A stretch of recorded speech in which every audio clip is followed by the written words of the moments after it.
ورحمة الله وبركاته. الحمد لله نحمده ونستعينه ونستغفره ونعوذ بالله من شرور أنفسنا ومن سيئات أعمالنا. من يهده الله فلا مضل له ومن يضلله فلا هادي له. ونشهد أن لا إله إلا الله وحده لا شريك له ولا نظير له ولا وزير له ولا مشير له ولا معين له. وصل على سيد الرسل وخاتم الأنبياء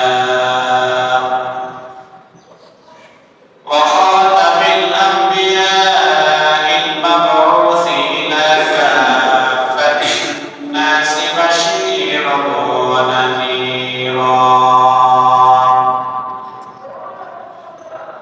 وداعيا إلى الله بإذنه وسراجا منيرا. اللهم صل على محمد وعلى آل محمد كما صليت على إبراهيم وعلى آل إبراهيم إنك حميد مجيد. اللهم بارك على محمد وعلى آل محمد كما باركت على إبراهيم وعلى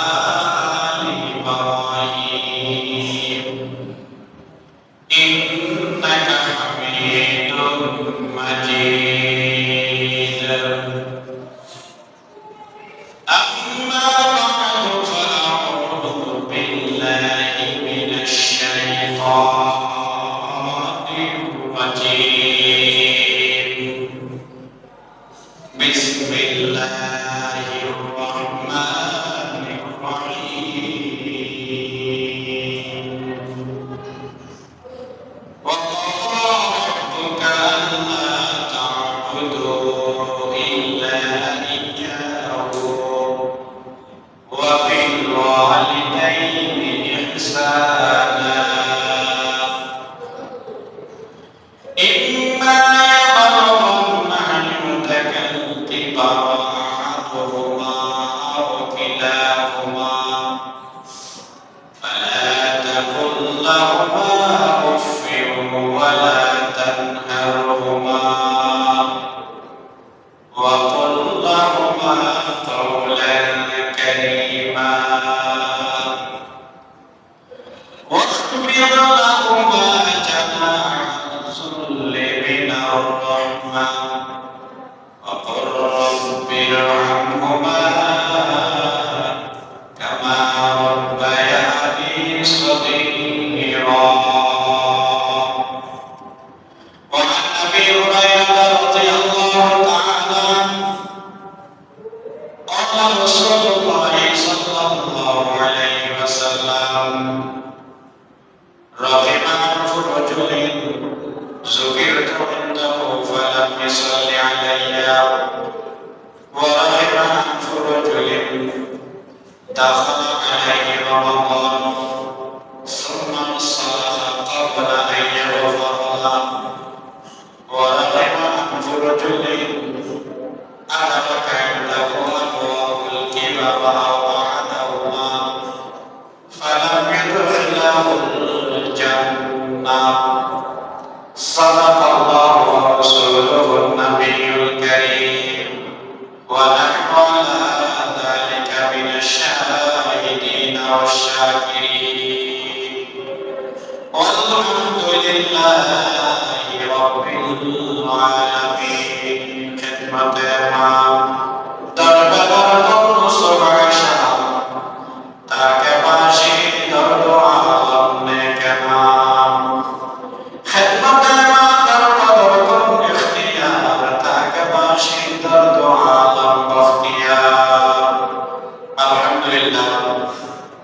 আল্লাহ পাক রব্বুল আলামিন দিন নম্বর সালাত জমা পাওয়ার দিন, দোয়া কবুলের দিন, গুনাহ মাফের দিন, গরিব করার হজের দিন, আল্লাহর ঘর মসজিদের মধ্যে আরামের তৌফিক দান করেন আলহামদুলিল্লাহ। আজ আমাদের সামনে মহান গ্রন্থ আল কোরআন কারীম 17 নম্বর সূরা বনী ইসরাঈল পারা নম্বর 15 আয়াত নম্বর 23 আর 24 বরকতুল্লাহ ফাটিয়েছি। সাথে সাথে জলিলুল কদর সাহাবী আবু হুরায়রা রাদিয়াল্লাহু তাআলা আনহু বর্ণিত উক্ত আয়াতের বিষয়ের সামনে রেখে বরকতুল্লাহ একটু হাদিস শরীফ পাঠ করেছি। আলহামদুলিল্লাহ একটা সুবিধার জবাবের আলোচনা, যে কোনো বিষয়বস্তু যদি আলোচনা শুরু হয়, এক জমা, দুই জমা, তিন জমা, চার জমা আলোচনা একটা বিষয়ে তৈরি মোটামুটি ভাবে বিষয়ে একটা ধারণা পাওয়া যায়। তো আর মা বাপ সংক্রান্ত আলোচনা দুই জমা তিনটা আলোচনা হয়, অল্প সময় হয়তো কিছু জমা আলোচনা হয়। ওয়া তৌফিকি ইল্লা বিল্লাহ আলাইহি তাওয়াক্কালতু ওয়া ইলাইহি মুনীব। তো এই সাধারণত মাহফিলের বিষয়বস্তু দেওয়া যায়, সময় বাদে দেওয়া যায়। অনেক সময় দেখা যায় কোনো আলোচনা গোছানোভাবে শেষ করিবার আগে সমস্যা এসে যায়, যেহেতু অন্য ওলামায়ে আলোচনা করে। আলাদা একটা সুবিধা যে কোনো বিষয়ে যদি আলাদা ধারাবাহিকভাবে জুমার নামাজ এগুলোর প্রতি একটু পিছনে এগুলো মসজিদে পড়ি, আলোচনা শুরু যদি শেষ পর্যন্ত এক জমা, দুই জমা, তিন জমা, চার জমা শুনি, তাহলে আলাদা একটা ধারণা সৃষ্টি হবে। তো আমি যে আয়াতে কারিমা তিলাওয়াত করছি, আল্লাহ তাআলা কি হবে পাক প্রতিপালক আদেশ, তিনি ব্যতীত অন্য কারো ইবাদত না করতে, অর্থাৎ আল্লাহ তাআলা ছাড়া অন্যকে ইবাদত করা যায় না। সাথে সাথে মা বাবার সাথে ওয়াজিব হই, দুজন একজন অথবা দুজন তোমার জীবন দশায় যদি তারা বৃদ্ধ হয়, বার্ধক্যে উপনীত হয়, তাহলে এটা আল্লাহর বহু সন্তান হইবে, তখন দেয়া সন্তান হইবে। তাহলে হইলে হইবে সম্মানজনক, সম্মান সূচক, খুব মহব্বত, ভক্তি, ভালোবাসা থাকে, এটা আল্লাহ ব্যবহার করবে। হযরত রাসূলের ভালোবাসার সাথে নম্রের মাথার নত করে দিয়ে এটা আল্লাহ কথা বলবে। আরো কি হইবে যে আল্লাহ আর মা বাবা আর যে সুরা করলে দয়া করে মায়া করে কোসে আমরে আর যত্ন করে যেভাবে লালন পালন করছি, অনা আর মা বাবা এইভাবে দয়া করুন। সুবহানাল্লাহ। এই শিক্ষাটা হলো আল্লাহ যেরকম আল্লাহর শরীক না করো, যেরকম আল্লাহর আদেশ,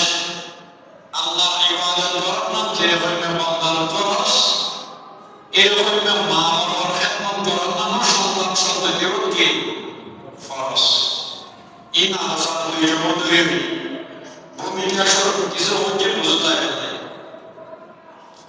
তাবিউল লাফিন কিতাবুল মাইদেশি গর্ব মনোবল অনেকটা মজলিসের মধ্যে মা বাবা সন্তান সন্ততি বাইরে ব্যাকুল হয়ে একটা পরামর্শ করে, যে মজলিসের যে বৈঠকের মধ্যে স্বয়ং নিজের মা বাবা উপস্থিত আছে, হয়তো সন্তান সন্ততি হলে এই বৈঠক, এই মজলিসের মা বাবার অনুমতি ছাড়া আমার কথা নয়। ইসলাম কত সুন্দর নয়, যার অবস্থান যে নিয়ম সম্মান কিভাবে দেন ইসলামের সালাম, যে বৈঠকের মধ্যে সন্তান সন্ততি মা বাবার অনুমতি ছাড়া কি হবে, খতম হবে। আল্লাহু আকবার। একবার একজন ব্যক্তি জনাবে মুহাম্মদুর রাসূলুল্লাহ সাল্লাল্লাহু আলাইহি ওয়াসাল্লাম রাসূলুল্লাহ সাল্লাল্লাহু আলাইহি আল্লাহর রাসূল আর মাহবুব রই রথা রই আয় আর মাহবুব ভালোবাসি মোহাম্মদ করি আয় তাখানাই হলো বাকি পাঁচ রুটি খুব নরম করে খাওয়ায় নিজের হাতে আর মারাই গোসল করায় আর মারাই গোসল করায় খাতর মাটি বহন করে আর মার লয়ে যায় করি আইকে আর মা ফাঁকা থাকে জিনে ইয়া রাসূলুল্লাহ জনাব মুহাম্মদুর রাসূলুল্লাহ সাল্লাল্লাহু আলাইহি ওয়াসাল্লাম ফরজ জয়না ব্যক্তি ওয়ান সাহাবীর তোমার ফাঁকা থাকে না পারো 100 ভাগের এক ভাগ তোমার ফাঁকা থাকে করে না পারো তবে মা তুমি তোমার মারা খানা খাওয়াই দিও তোমার মারা গোসল করাই দিও তোমার মারা ওযু করাই দিও তোমার মারা কাপড় লইয়া বহন করে রাসূলুল্লাহ বাতাস যার কারণে আল্লাহ তাআলা তোমার বিশাল সওয়াব দান করিব সুবহানাল্লাহ বিশাল দান করিব বিশাল শব্দ কি দাও দেবা বেশি বিশাল শব্দ তোমার দান করিব তবে তোমার মা ভাব 100 ভাগের এক ভাগ দেব কত বড় কথা যে সন্তানের মা বাবার অভিশাপ দেয় কিতাবতে শের করে যে সন্তানের মা বাবার কিনা না দিলে বল কুসন্তান আছে না নাই বাবার জায়গা সম্পদ জোড়া দিন না পারা যায় নলে বদুয়া দেয় বাড়ি মিলে দিন না পারা যায় নলে বদুয়া দেয় যাক বাড়ি মিলে যাক সাই সম্পদ কিন্তু মা বাবার ছিলেন তো তুই দুনিয়া দিত এত বড় হাসান আর কি তারে মা যদি তোমার অযত্ন হয় বড় তো এমন তো যত তার নাজকি তোর উপহার করতে পারবে দেখতে হয় না না হতা তো তোমার যে লালন পালন করে কি একটা হাসান করে কি একটা আল্লাহ নিজে সাথে ব্যক্তি কেন আল্লাহ তাআলা না মা বাবা আর আল্লাহ যেভাবে দয়া মায়া করে স্নেহ করে কি ভালোবাসা দিয়ে এই বাবা মা বাবার তো আমরা দয়া করেন সুবহানাল্লাহ সূরা বনী ইসরাঈল 24 নম্বর আয়াত 15 নম্বর পারা রব্বির আনহুমা কামা রাব্বায়ানি সগীরা কইনা তো যে সন্তান মা বাবার অভিশাপ দেয় কিতাবের ভাষায় এই সন্তান সত্যি অভিশপ্ত নাউজুবিল্লাহ আর ওই কথা হযরত যে মানুষের বলে সঠিক পথত মাইতি মানুষের বাধা দেয় সঠিক পথত চলিবার পথত মাইতি কি দেয় বাধা দেয় হযরত তার অভিশপ্ত খুব খেয়াল করিবে সাবধান বাইবেল মা বেনো মনে করো স্বামী দাঁড়িয়ে তো স্যার ইয়া বালা এক মুষ্টি পরিমাণ দাঁড়িয়ে রাখা কি ওয়াজিব যে কোনো আল্লাহ না করে বিবি স্বামীর দাঁড়িয়ে রাখতে হবে তাহলে সঠিক পথত স্বামী চরিত্র সাথে বাধা দিয়ে জানো নাউজুবিল্লাহ আমিনা খেয়াল করো কিতাবের ভাষায় অভিশপ্ত একটা নরনারী মাদ্রাসা দিত স্যার ইয়া নামাইদের বাধা দিব এলে কিছু বাধা মানুষ আছে না নাই সমাজ বাধা আছে এই অভিশপ্ত কারণ সঠিক পথ চলার মধ্যে যে বাধা দেয় এই অভিশপ্ত যেরকম সন্তান মা বাবার গালি গালাজ করলে অভিশপ্ত এরকম সঠিক পথ বাধা দিলে কি অভিশপ্ত মনে করুন নিজের স্বামী মাদ্রাসার যে মহিলা নিজের বিবি পর্দা করে চলতে চায় স্বামী বাধ্য করে ব্যবহারটা চলিবার নাই নিজের ছোট ভাই বোনের ধর্ম নয় অবাধে চলিবার না হয় তৈরি এই অভিশপ্ত কথা অভিশপ্ত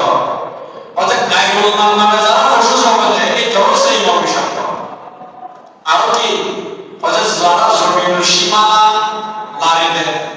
আলকালাটি লইলে নয় বর্ষি মাপে দিয়ে একটা সমাধান দিয়ে রাতে কোনো ওয়ানা দিয়ে ফেলে দিয়ে দর্শক আপনি আওয়াজ করে ইল্লা আছে না নাই সমাজ থেকে লোক মানুষ আছে না নাই তাহলে এটার অভিশপ্ত ফটল কি সম্পর্ক খবরদার মা বললাই অনেক অসম্ভব ভাষাদাচরণ করি না করিবেন কিয়া বল দুনিয়ার বাস্তিক তো মারা যাওয়ার ফরক বল জয়নক সাহাবী হওয়া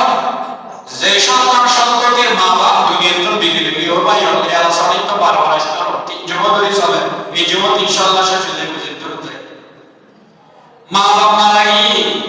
ফদিলতা আল্লাহ দোয়া করে ফদিল ফরজ দোয়া সাহাবায়ে ইয়া হাদিসের অন্তর্ভুক্ত যে মা বাপ দুনিয়াতে বিদে লাগি মা বাপের সন্তান সন্ততি হুজুর চাই মিলি একটা সর্বশ্রেণী করিব না ইস্তেগফার করিব না সূরা ইয়াসিন সূরা তিলাওয়াত করার ফরজ যাইবে করিব না কিন্তু সন্তান হলে মা বাপের খবর নয় দোয়ার শুনে না বলে খোদে সন্তান সন্ততি করার মধ্যে প্রভাব দেখা দিব না আউযুবিল্লাহ খোদা আল্লাহ তাআলা হাদিসের মধ্যে আছে আল্লাহ তাআলা নিজের ইচ্ছায় অনেকের গুনাহ যদি ক্ষমা করে দিত চাই যতটুকু আল্লাহ ততটুকু ক্ষমা করে দিত যেটুকু মনে হয় আল্লাহ ইচ্ছা যা আমার গুনাহ বহু জানি বান্দাই নাই এটুকু ক্ষমা করে দিলাম কিন্তু আল্লাহ শিরিক করব না কি করত মাফ করত না সাথে সাথে হচ্ছে যে সন্তান সন্ততি হলো মা বাবার অবাধ্য কাজ করছে মা বাবার অবাধ্য সেটি গুনাহ করছে তাহলে এগুলো মাফ করত साबिर जवान अबू बकर सिद्दीक रज़ियल्लाहु ताला दुनिया या सदाकत में तेरा नाम रहेगा सिद्दीक तेरा नाम से इस्लाम में रहेगा जलील कदर साबिर खलीफतुल मुस्लिमीन सिद्दीक अकबर وعن ابي بكر رضي الله تعالى عنه قال رسول الله صلى الله عليه وسلم يغفر الله منها ما شاء إلا وقوع الوالدين فإنه يعجل لصاحبه في الحياة قبل الممات جناب محمد رسول الله صلى الله عليه وسلم বলেন আল্লাহ রব্বুল আলামিন যতটুকু গুনাহ আল্লাহ যতটুকু ইচ্ছা ক্ষমা করে দিব শিরিক করব না সারা তবে সেই সন্তান সন্ততি মা বাবার অবাধ্য চললে মা বাবার কষ্ট দিয়ে আল্লাহ তাআলা ওই সন্তানের গুনাহ ক্ষমা করিব ফাইন্নাহু ইউআজ্জিলু লিসানিহি ফিল হায়াতি ক্বাবলা আল-মামাত কয়জনের সন্তান সামনে ওই সন্তান সন্ততি আল্লাহ পাক রব্বুল আলামিন দুনিয়ার জমিনে তো শাস্তি দিব নাউযুবিল্লাহ আখিরাতে শাস্তি তো আছে মা বাপ সন্তুষ্ট হইলে ব্যস্তার দরজা মা বাপ যদি রাজি হয় নিজের দরজা খুলে দেব আর যদি মা বাপ মনোযোগ অসন্তুষ্ট হইলে জাহান্নামের দরজা দেব খুলে যাবে হাদিস না হলে পারবো কিন্তু আখিরাতের শাস্তি তো অবধারিত আছে অবাধ্য সন্তান হলে কিন্তু দুনিয়ার জমিনে তো এক বড় অপরাধ না করলে অপরাধ করা হয়তো এটা শাস্তি দিয়ে অপরাধ দুনিয়ার মধ্যে তার জীবন দশায় আল্লাহ তাআলা দুনিয়াতে দিব দুনিয়ার শাস্তি বাতিল শাস্তি কতদিন দুই নম্বর একবারে মা বাবা বাঁচতে গেলে কি সন্তান শাস্তি আল্লাহ টাকা দিব অথবা মা বাবা বলে এই বাঁচতে গেলে কি তার জীবন দশাতে এই ঘটনা ঘটে কিতাবের মধ্যে আছে তানবীহুল গাফিলের মধ্যে আর ওই একটা কথা ঘটনা ঘটনা ঘটনা সমাজ তখন জমানার মধ্যে একটা ঘটনা কিতাবের মধ্যে কিতাব কথাই উগ্র সন্তানে তার বাবারে বাঁধিয়ে ফিরে একটা থাকে এরা মানুষের